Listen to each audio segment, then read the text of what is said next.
Halil TV. Ang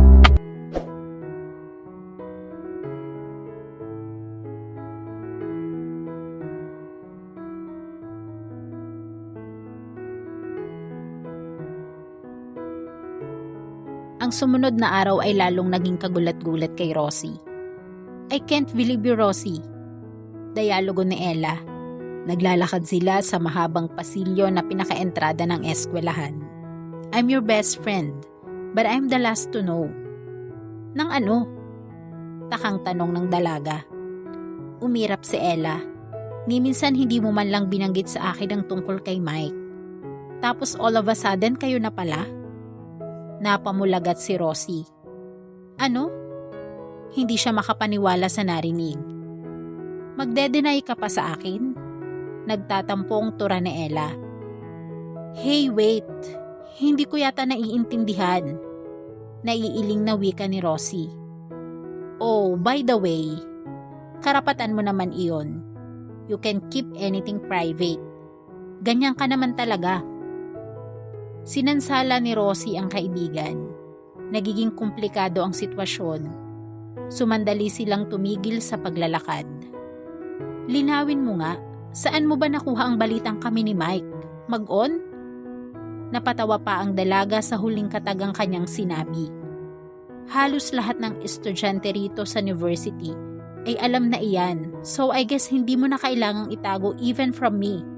Na best friend mo lang naman. May pagtatampong anas ni Ella. If that's true, do you think magagawa kong ilihim sa'yo? Why not? You know everything about me, Ella. Wala akong itinatago sa'yo maski kaliit-liit ang detalye ng buhay ko. Tapos ngayon you're accusing me of something na wala namang talagang katotohanan. Nagkibit ng balikat si Ella.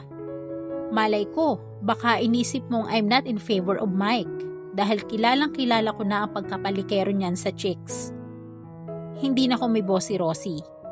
Hindi niya malaman kung paano makukumbinsi ang kaibigan. At isa pa, paano puputok ang balitang yan kung walang pinagmulan? Sabi nga kung may usok may apoy.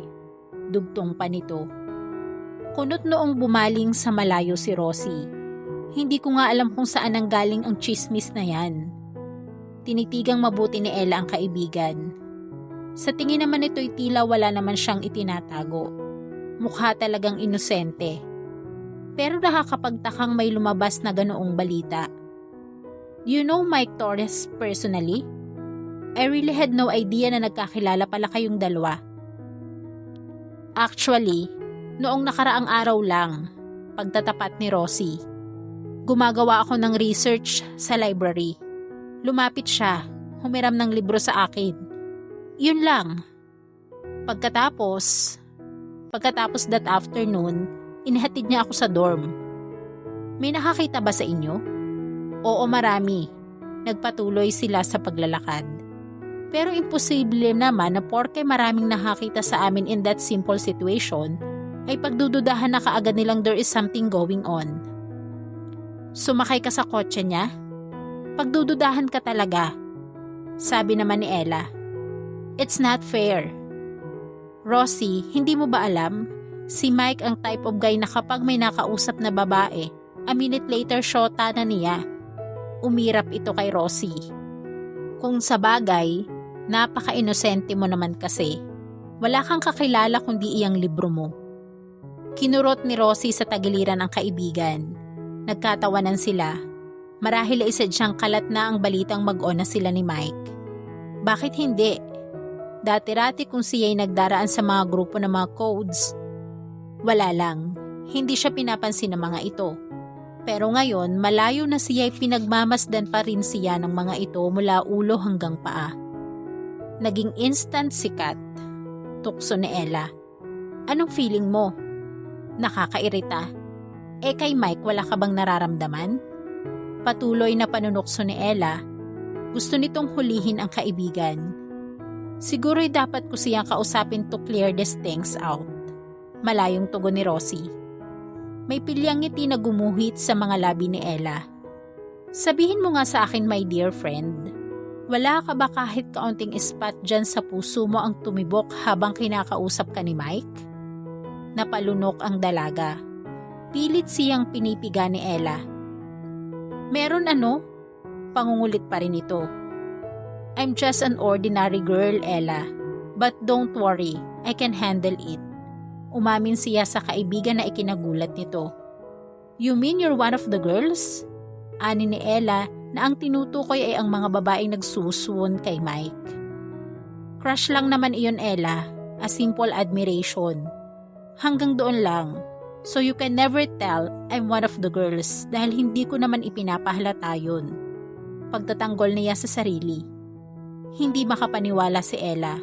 Hindi makapaniwala na siya na very studious at very silent na kaibigan nito ay nagkaka-crush din naman pala. Matagal na? Kailan pa? Urirat nito. Simula pa noong makita ko siya rito sa school na ito at iyon ay magdadalawang taon na sa isip ng dalaga. Tinitigan ni Ella ang kaibigan, sinipat ng maigi ang mukha. Baka hindi na crush yan, Rosie. Baka love na yan. Paano naman magiging love yun samantala ngayon lang kami nagkakilala? If you insist na love at first sight iyon, sorry, pero hindi ako naniniwala ron. Pero tita, ang crush o admiration lumilipas, no? Nawawala rin in no definite time. Pero yung sinasabi mong crush mo kay Mike which lasted for years, iba na yan ha? At kinakabahan ako para sa'yo. Hinapit ni Rosie sa bewang si Ella. Huwag kang mag-alala. Staging still my priority. Sana nga, bulong ni Ella. But I'm warning you, Rosie. I know Mike well as a man. Hindi ko inaalis sa iyo na humanga ka sa kanya. Or kung ma-inlove ka sa kanya, it's your decision. Wala akong magagawa. But as a friend, ayaw kong masaktan ka. Sa gymnasium nakapamewang si Jem, ang kinukonsiderang pinakamagandang babae sa campus. Nakaarko ang dalawang kilay nito. Hey lady, what's wrong? Pawisang-pawisan si Mike. Tinutungga nito sa bote ang mineral water. What's this? I've heard, Mike. Sino tong Rosie Di Jucos na ito? I don't know anybody in this school having that stupid name. Mataray nitong sabi. Nakatingala ang lalaki. Nagmumugmula sa tubig na ininom at sa harap ng babae ay nilunok iyon. Sinuntok siya nito sa dibdib. Ano ka ba, Mike? Ano bang problema mo? Naiirit ang tanong ng binata. Sino si Rosie? She's a friend, okay? A girlfriend. Maganda ba siya? Sexy, socialite, mayaman, ano? Nakakairita ang bawat tanong ni Jem. Gusto niyang pamukhaan ito. She never has any of the qualities you've stated. But I like her. I have a right to like a girl regardless kung ano ang itsura niya or kung anong katayuan niya sa buhay. Matigas na sabi ni Mike. Naningkit ang mga mata ng glamorosong babae. Stupid! Look, Jem, we're compatible. We have so many things in common. And we've known each other for quite some time.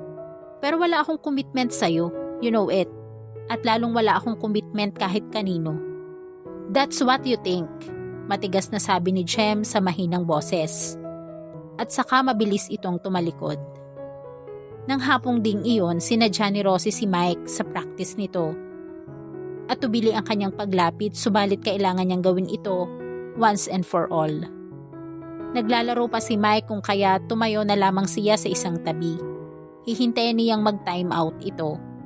Conscious na conscious ang dalaga dahil sa ilang pares na mga matang panay ang sulyap sa kanyang gawi. Namataan naman niya si Ronnie na nakaupo sa bench. Tinawag nito si Mike at sumenyas patungo sa kanyang kinaroroonan. Lumingon si Mike at nagtama ang kanilang paningin. Coach, time out muna ako. Sigaw ng binata. Umugong ang hiyawan. Panay pangangantsaw. Sama kami ng sampurian, tol. Namula ang dalaga. Lalong naragdagan ang kaba sa kanyang dibdib habang papalapit si Mike. Namumula ang pisngi nito. Tigbi-tigbi ang pawis ngunit gwapong-gwapo pa rin. Uuwi ka na?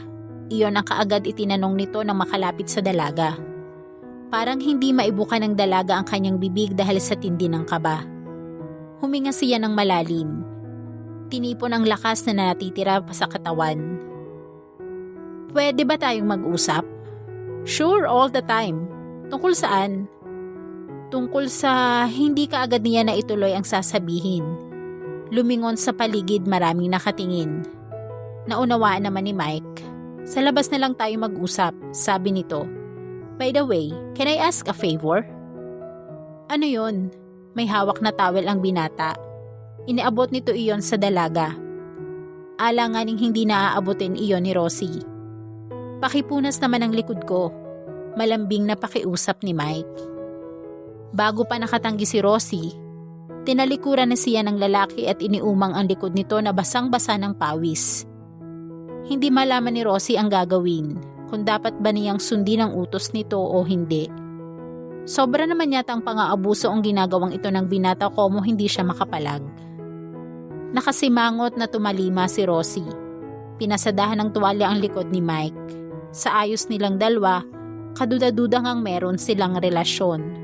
O ayan, tapos na. Padarag na wika ni Rosie sabay abot ng towel kay Mike. Thanks, nakangiting tugon nito. Sandali lang ha.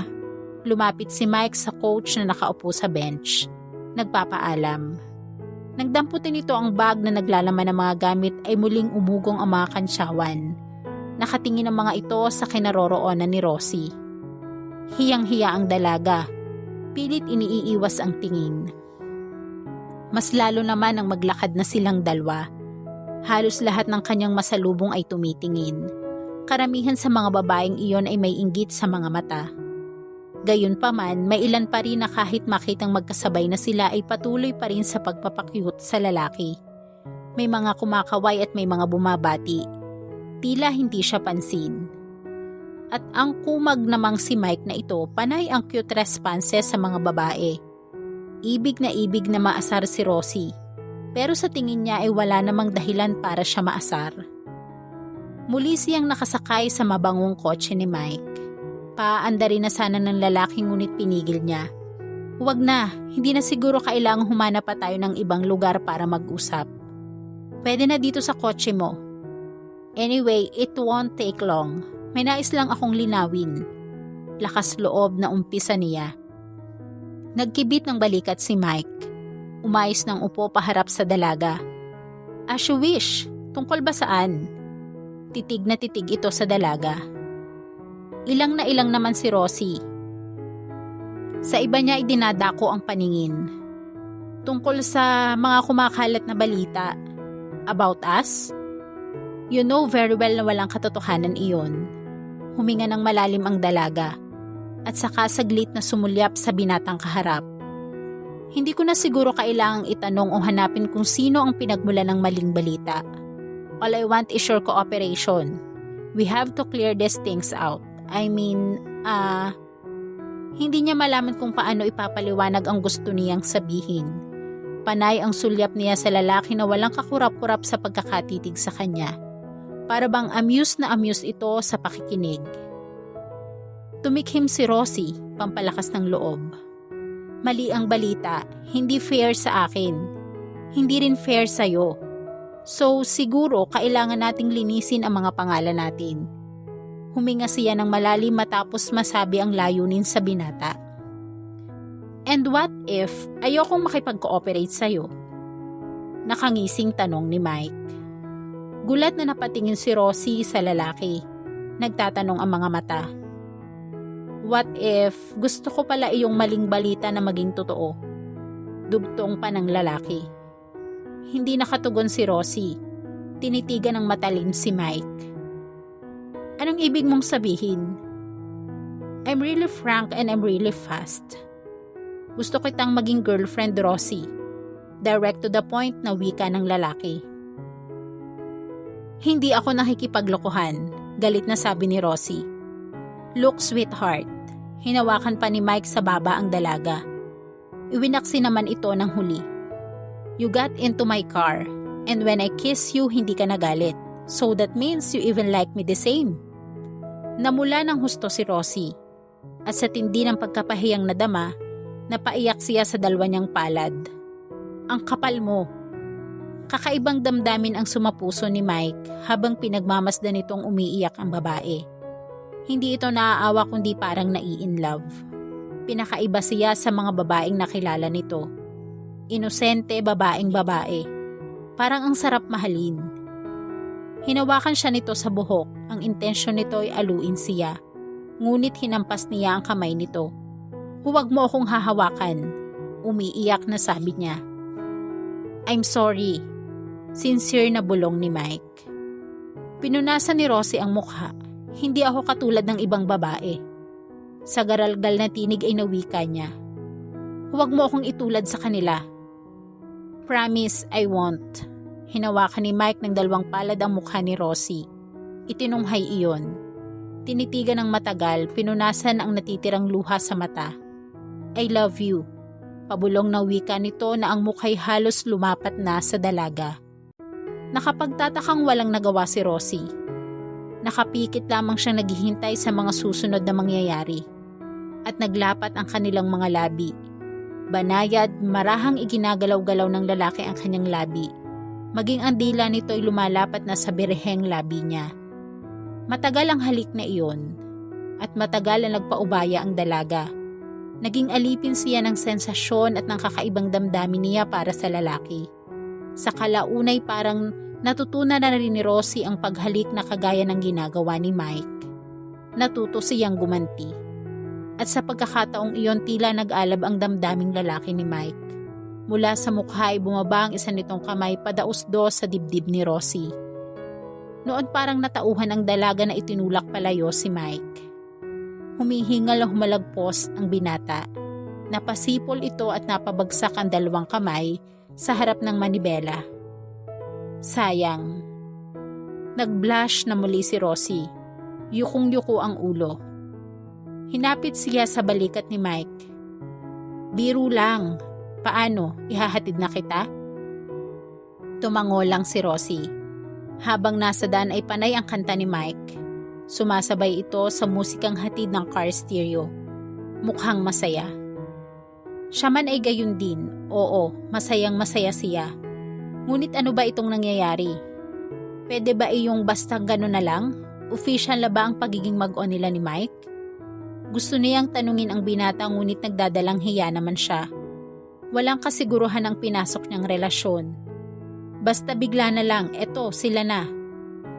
Bahala na.